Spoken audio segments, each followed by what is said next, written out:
We can summarize the first week of January with the saying Santa did not come. We can also summarize it with everyone waiting for a Bitcoin ETF, which didn't come. Everything that happened this week is going to be summarized, but get ready for the week ahead. A lot of drama. Are you ready for it? Let's dive directly into what the major averages did. Ready for it? Let's go.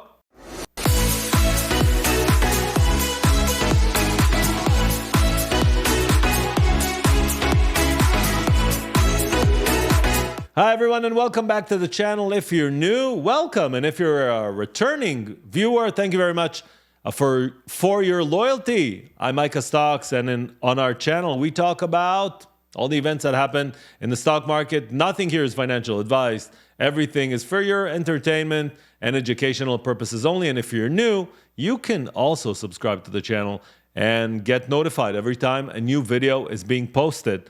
Like I said, let's dive in. Major averages, Russell 2000 down 5.2% on the week. NASDAQ down 3.5%. S&P down 1.8%. Dow down 0.65%. It seems like everyone, instead of taking profits last year, they took profits at the beginning of this year. And there might be a notion that a lot of investors sold at the beginning of the year, sold mainly stocks that went up in order to realize the profits and not pay taxes until next year for about 13 months. I have no idea if it's reallocation or something is happening in the market. It just seems like it's more like reallocations and not more than that. When we look at the major indices, you can see that technology, the XLK, underperformed in a dramatic way, minus 4.6%. And on the flip side, we see healthcare plus 2.1%, utilities up 1.7%, and energy up 0.77%. Should we still talk about Magnificent Seven because it wasn't a good week for them? Are they going to be the best performers next year? Are they even going to be green for 2024? Big question. Most of the people believe that they would, but no one has been to the future. So Apple down 6.4%. That's something that is you don't see every day. Tesla down 6.2%, Amazon down 5%, and all the rest you can see in front of you. Crypto market, everyone's waiting for Bitcoin spot ETF. And right now, Bitcoin for the week is up only 0.6%. Ethereum is down actually 3.9%. All this can change on a dime, especially with the ETF hovering around. We'll see what will happen with that. This is the heat map that we see from TradingView.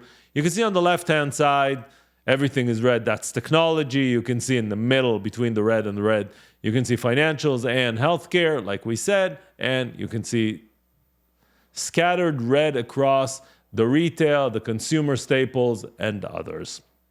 When we look at our major averages and indices, you can see that most of them currently are at neutral position, with timing starting to be better for reallocating.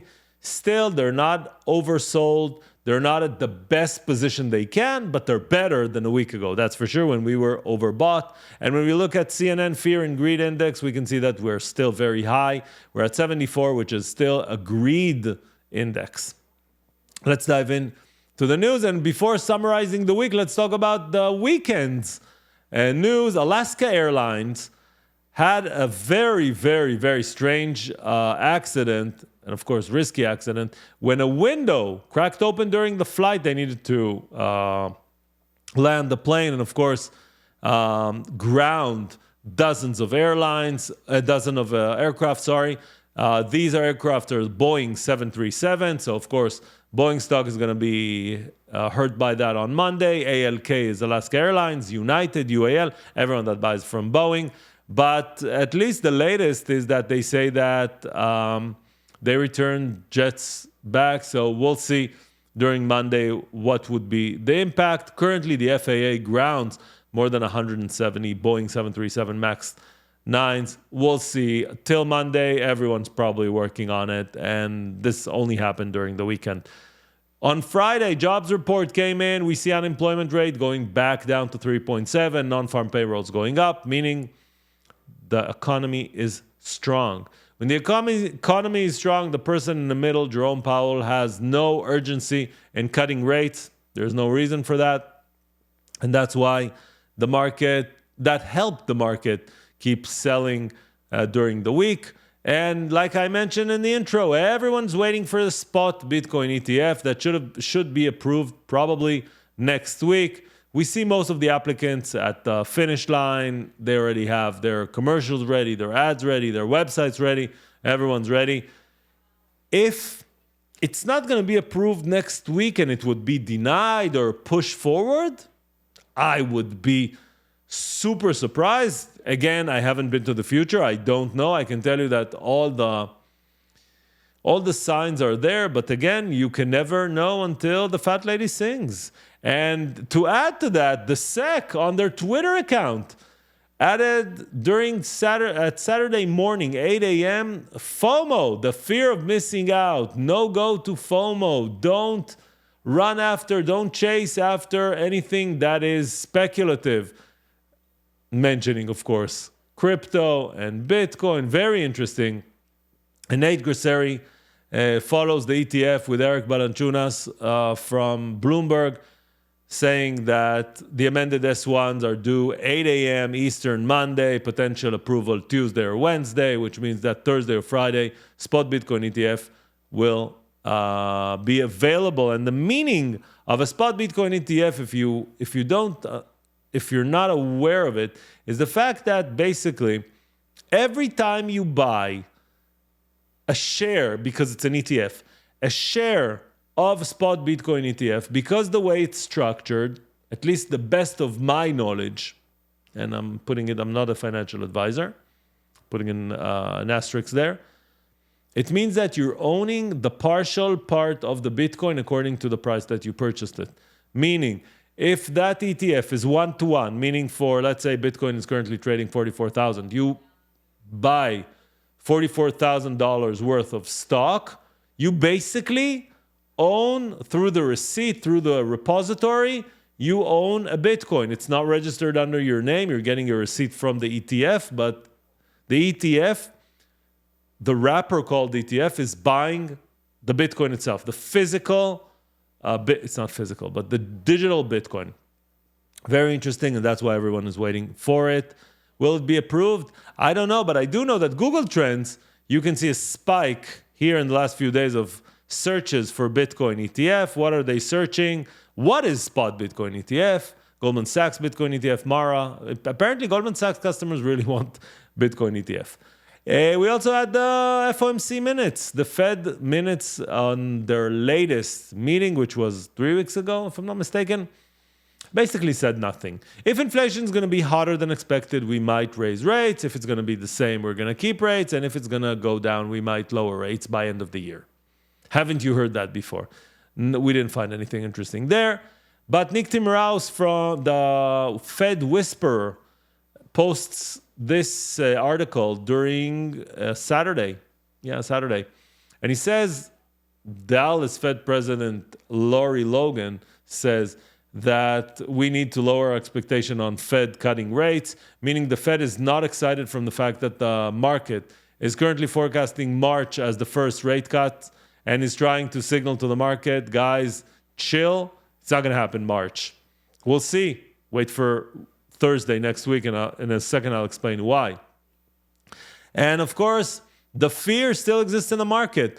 Money market funds saw again record inflows during the first week of January, meaning people are still frightened and still want to get their 5 to 6% on money market funds versus being invested in the S&P.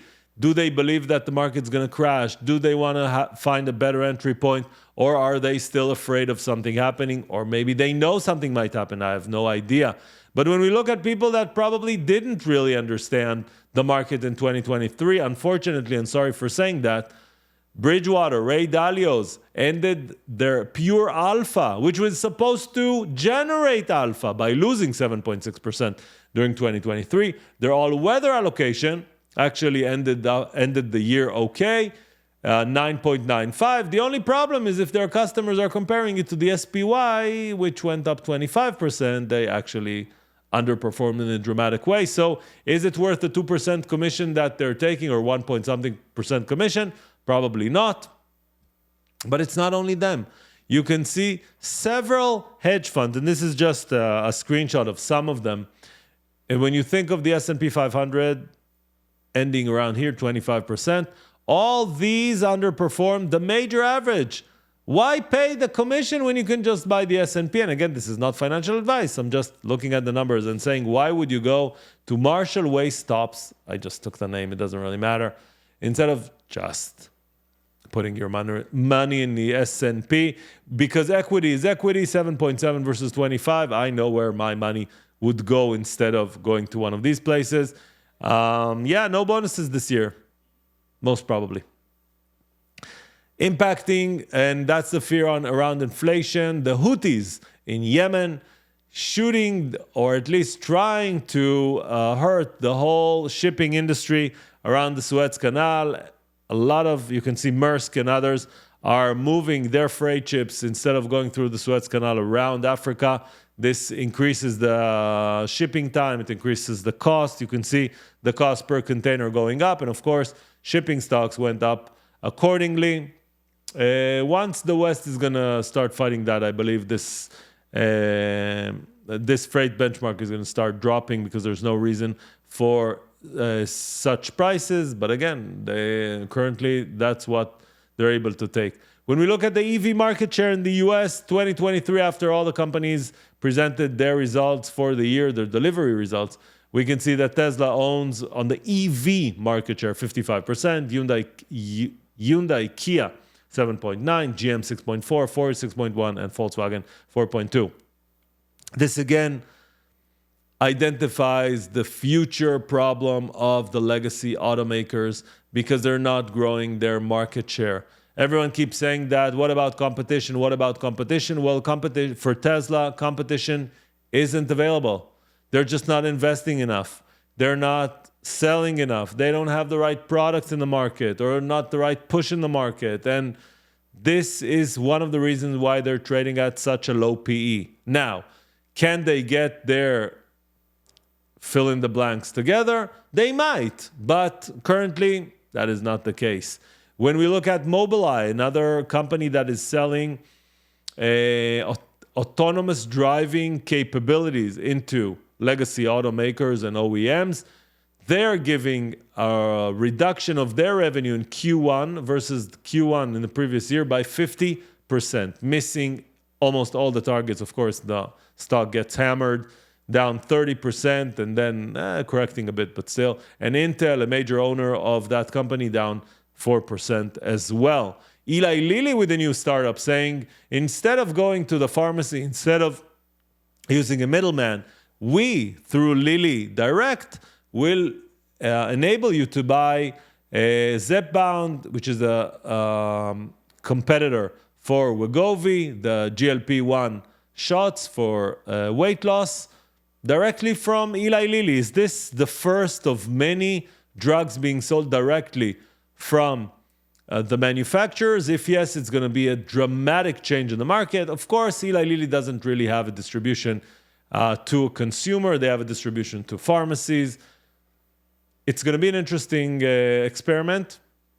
And if it's successful, I believe that a lot of companies are going to follow their path. Very interesting. Should follow Eli Lilly by that. And Peloton partners with TikTok to offer short-form fitness classes. For TikTok, it's good they can upsell and sell clothing and apparel and other things. For Peloton, it might be the new way to subscribe to Peloton. Peloton got hammered in 2022 and 2023 in a dramatic way. They're down 80-90% from their top. This news, of course, came with open hands to investors, and the stock went up between 7 to 13%, depending on the day itself. Apple granted a patent which details the way the outside people can see your screen once you're wearing the Vision Pros, or whatever name there will be in the future. All this is getting closer to Apple launching its Vision Pro product. That is one thing around the Vision Pro. I had here some kind of a problem with my teleprompter while I'm recording. So, you're going to see, oh, here it is again. It's back. I have no idea what just happened, but it happened. So that's that. Tesla deliveries, you can see them. The chart is amazing. Parabolic growth.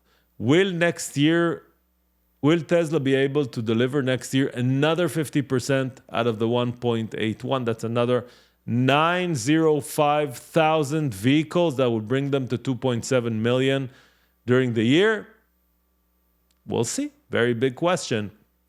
Rivian, also delivering more than 50,000 vehicles this year. But there was a problem with Rivian, and I think we talked about it last week on the way they presented the delta between deliveries and production. There was a too big of a delta, and investors got a bit frightened that they're producing without demand.